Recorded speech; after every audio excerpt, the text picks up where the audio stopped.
stabilokracisë dhe veprimeve të cilat tashmë po i denoncon popullin në rrugë.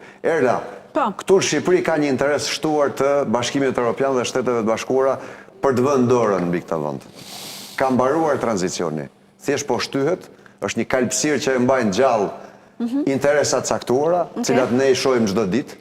Na janë rrëmbyer pyet, na janë rrëmbyer brigjet më të bukura, na janë rrëmbyer, po na rrëmbehen malet, janë rrëmbyer prona private dhe publike, në emër të një interesi të kujt?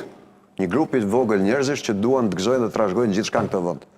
Dhe unë, si Lisander, për sa kohë marr përsipër të angazhohem politik, angazhohem mbi të gjitha për interesin publik, edhe nëse partia ime gabon. Dhe ky është dallimi mes meje dhe shumë tjerëve që zgjedhin mbyllin gojen. Do kur ajo kjo punë, se të shikojnë shtrëmbër në çdo parti, në çdo grupim, nëse nuk je konformist, të mbyllet dera në surrat. Por fatkeqësisht unë jam i dënuar të kem të drejtë. Sa herë kam dalë publikisht për çështje të caktuara, e drejta ka ardhur pas meje. Gabimi im vetëm ka qenë të qenurit pak avangard. Kam dalë pak para kohë. Ti e quan avangard veten që vend dhe flet. Shiko. Për çdo çështje që kam mbajtur qendrim publik, koha më ka dhënë drejt. Shikoj intervistat e mia, shikoj diskutimet qendrime publike, çdo gjë ka dalë. Nuk pajtohemi dhe ne këtu me shqetësimin që ngritiu Lisander. Ka momenti për të fshirë mediokritetin me cilën drejtohen institucionet publike në Shqipëri, qofshin këto dhe partitë politike. Ka ardhur koha që ky vend bëhet një vend normal, që ti përgjigjet aspiratave qytetarëve, që të vendosë standarde. Thjesht a i bën mirë PD-s në këto momente... Nuk ka gjë më të mirë se e vërteta, dhe nuk ka gjë më të keqe se hipokrizia. Nëse mbyllet goja para çdo idiotësie, ne na pret një budallëk më i madh. Më mirë ndale partinë tënde tani, dhe detyrohet të përmirësoj vetveten, se sa të shkojnë katastrofë. Kjo është gjëja më normale, këtë duhet bëjë çdo demokrat. Po duhet të bashkohen dhe sa tjerë Lisander, se i vetëm si ja del dot. Shiko, më mjafton e vërteta. Më mjafton e vërteta sjell njerëz pas. Ato që unë e them në studio e thon kafeneve.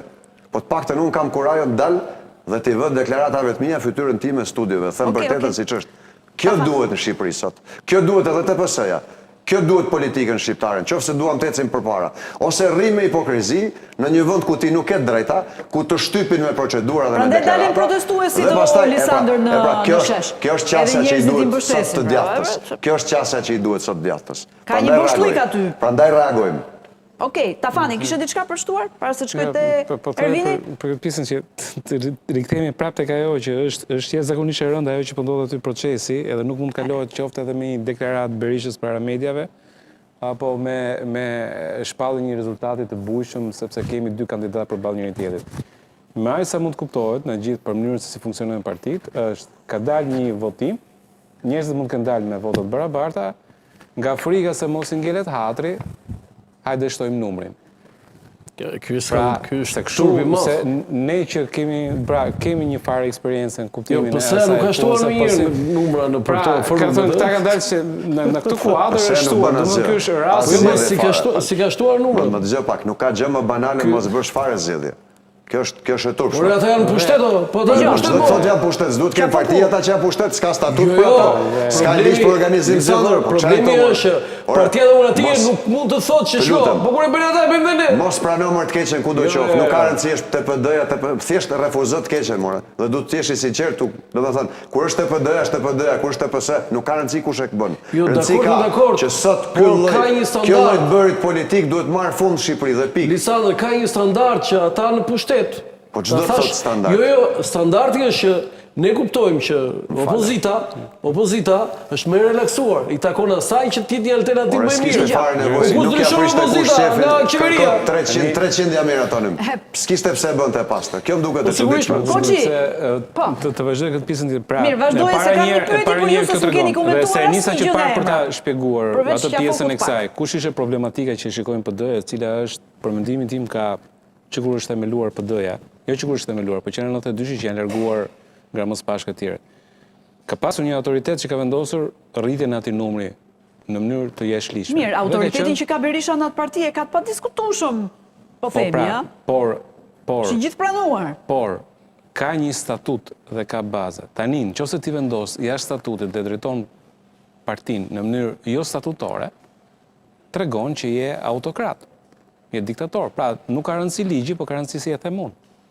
Se ligji i partisë është... Po kush po e respekton statutin nga të gjithë Po këto ç'më partit? duhet mua me të tjerë, po diskutojmë këtë tani, mos e diskutojmë për relativizojmë, PD. se Mos respektojmë statutet, mos respektojmë ligjet, semaforët, s'ka rëndësi domethënë. Të qëndrojmë tek PD-ja. Nëse do flasim për PD-n, flasim për PD-n, se edhe ata kanë problemet e tyre. Po të qëndrojmë tek PD-ja.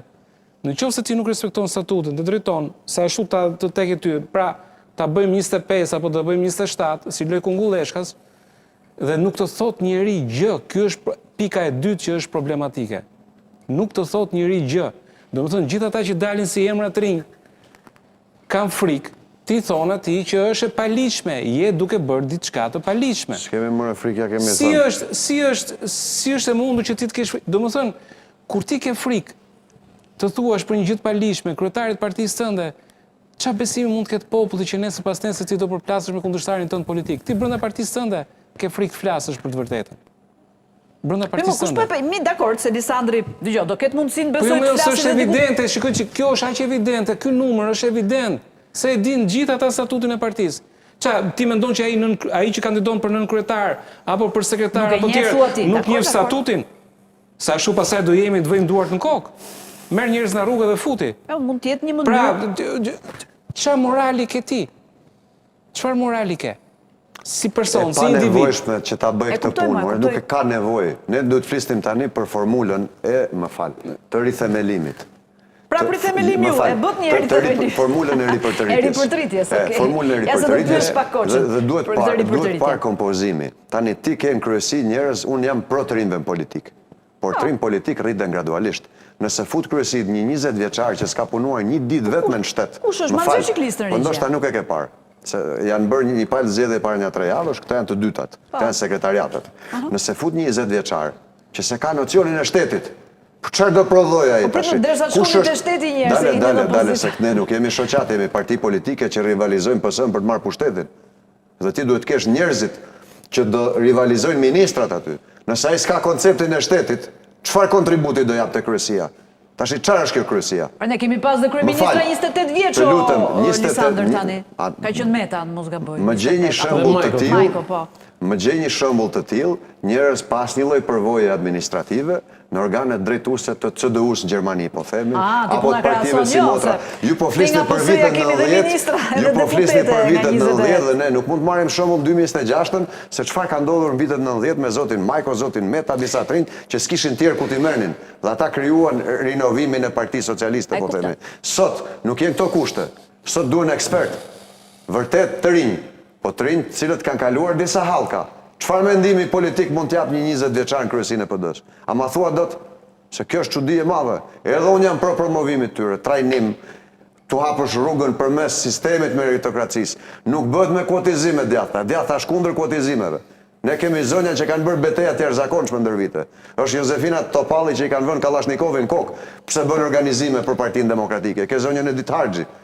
Ç'është kjo që unë do e hap partinë tani? E janë nga rruga më fal. Ka model se si hapet një parti politike dhe nuk hapet me ftesa personale. Po Berisha thaj që ky stafi më mirë që ka pasur nuk është më edhe politika më që ju interesante, se ndoshta s'është ky termin. Kjo është fjala e dur, nuk është më interesante. Se nuk besojnë më njerëzit e politika për shkak të sjelljes politike.